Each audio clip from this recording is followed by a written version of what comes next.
Kalau tuntutan sendiri ialah tentunya semoga Bu Atalia menyampaikan saling mendoakan saja. Semoga ada yang terbaik ya buat Ibu dan Bapak. Pesan Atalia Praratia ke Ridwan Kamil jelang sidang cerai perdana dengan Ridwan Kamil. Pada Rabu, 17 Desember 2025, sidang perdana gugatan cerai yang diajukan Atalia Praratia terhadap suaminya, Ridwan Kamil digelar di Pengadilan Agama Bandung. Proses mediasi mengawali agenda awal persidangan. Kuasa hukum Atalia Praratia Debbie Agus Friansa hadir mewakili kliennya.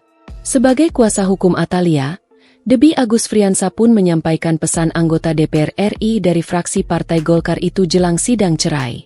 Debbie mengatakan bahwa Atalia Praratia berpesan agar saling mendoakan.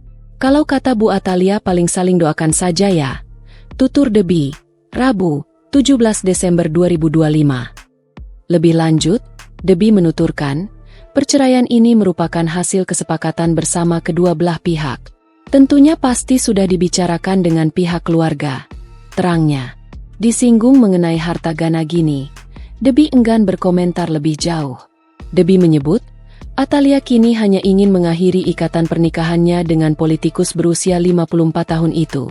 Kalau harta Gana Gini itu kayaknya lebih jauh lagi ya. Jelas Debbie, kita lagi fokus dulu terkait gugat cerainya dulu.